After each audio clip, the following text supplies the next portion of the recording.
pessoal, isso é importante. Vamos lá, pessoal. Aqui é para fazer no caderno. Lembram? Toda vez que tem um caderno, espero que o exercício esteja no caderno. Eu vou fazer no oral e depois eu coloco na plataforma por escrito. Eu tenho aqui uma substância, tá certo? É o ácido acético, componente do vinagre, e ele é formado por hidrogênio, carbono e oxigênio. Quantos elementos há nessas substâncias? 3. Hidrogênio, carbono e oxigênio. São 3 elementos.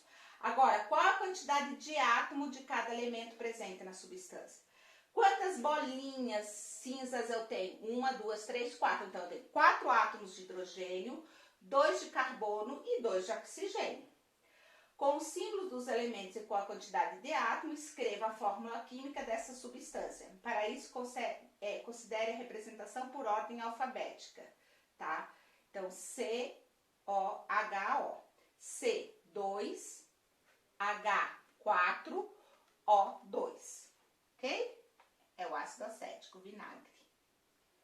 Aqui agora, ele vai formar as substâncias as reações químicas a partir dessas substâncias. Aqui eu tenho gás hidrogênio, H2, gás oxigênio, O2, gás nitrogênio, N2, cloro, Cl2, cloreto de hidrogênio, HCl, água, H2O e amônia, NH3. Ele quer 2 moléculas de cloreto de hidrogênio. Então, eu venho aqui, pego 2 moléculas de cloreto de hidrogênio e desenho. Reage, ó, setinha de reação, e vão se decompor em molécula de hidrogênio e molécula de cloro. Molécula de hidrogênio, molécula de cloro. Lembra que tem de um lado, tem que ter do outro. 1, 2 pequenininhas, 1, 2. 2 grandonas, 2 grandonas. 2 átomos de hidrogênio, 2 de cloro. 2 de hidrogênio, 2 de cloro. O que tem de um lado, tem que ter do outro. Lavoisier. Aqui ele quer 2 moléculas de hidrogênio, ó, 2 pequenininhas, porque reage com o oxigênio, gás oxigênio, O2, produz, aceta, 2 de água. Então, eu tenho 4 de hidrogênio, 2 de oxigênio e vão formar 4 de hidrogênio e 2 de oxigênio, tá certo? Aqui, uma molécula de nitrogênio, N2, reagindo com 3 moléculas de gás hidrogênio, H2, H2 e H2. Vão formar amônia, NH3, NH3. Por que formou 2? Porque eu tenho 2 nitrogênios, um formou uma, o outro formou outra. 3 bolinhas de hidrogênio, 3 átomos vêm para cá, 3 átomos vêm para cá. 3 e 3 dá 6. 1, 2, 3, 4, 5, 6. Ok? Isso é uma reação química. Agora, nós vamos para os outros exercícios. Está uma ordem um pouquinho diferente, mas os exercícios são os mesmos, tá bom, pessoal? Então, agora, onde está número 1 aqui para mim, vai estar número 6 para vocês no livro, tá? Coloquei até com uma tajazinha rosa para vocês perceberem. Não é o 1 no livro de vocês, é o número 6, tá certo? Ele coloca aqui os 4 cientistas e o modelo.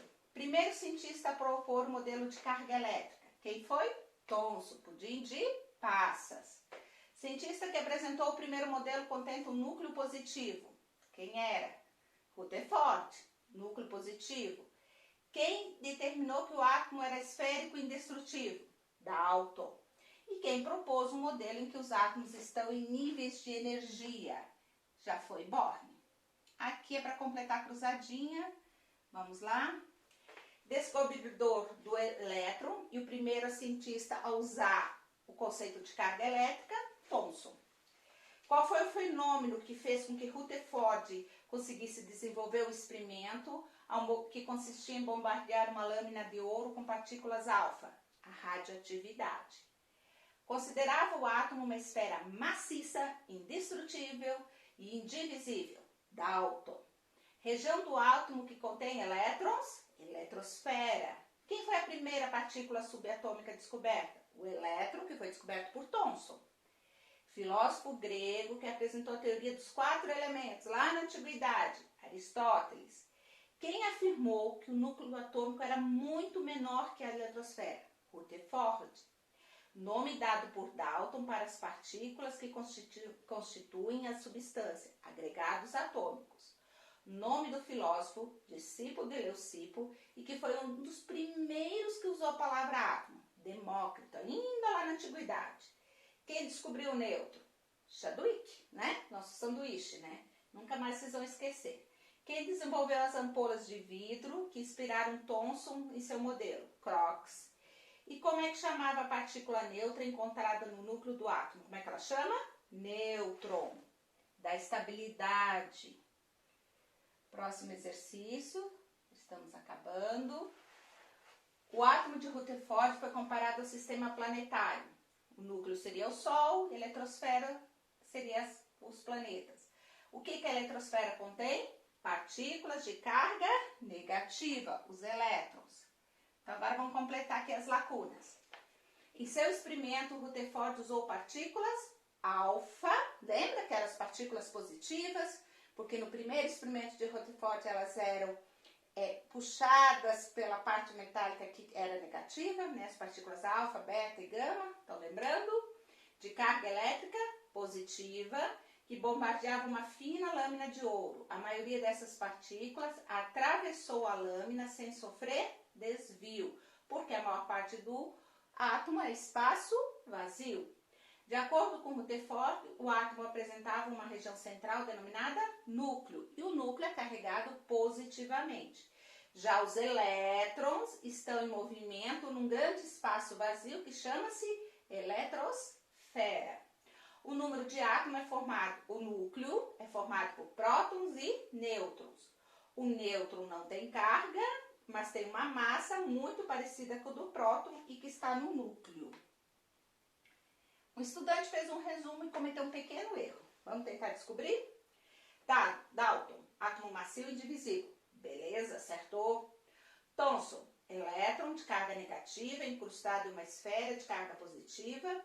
A carga positiva está distribuída homogeneamente por toda a esfera. Certíssimo. Rutherford, elétron de carga negativa em um grande espaço vazio, conhecido como eletrosfera, em torno de um núcleo central de carga positiva. Certo? Então só pode Bohr ter errado. Ele escreveu errado sobre Bohr. Vamos ver? Bohr, elétron de carga negativa. Perfeito. Em órbita em torno de um núcleo central de carga positiva. Perfeito. Cadê o erro? Vamos tentar ver se a gente acha. Os elétrons podem saltar para camadas mais externas. Certo. Liberando energia. Aqui que está o problema. Quando ele salta para uma camada mais externa, ele absorve energia para ir para essa camada.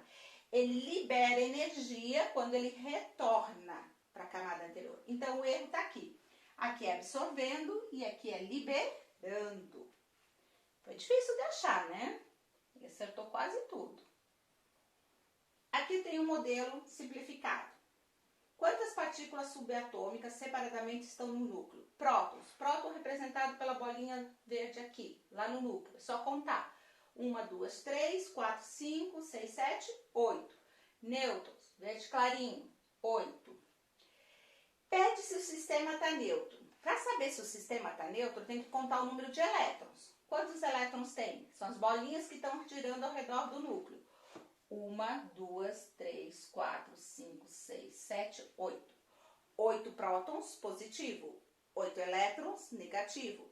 8 mais, 8 menos, anula e vou ter 0. Então, as cargas são nulas. Então, esse sistema está eletricamente neutro. Ok, pessoal? Aqui a gente termina a correção. Qualquer dúvida, algum exercício que você tenha errado, você pode me procurar, tá? Faça uma videochamada. Aproveitem, tirem as dúvidas. A videochamada vai ajudar vocês um pouquinho, tá?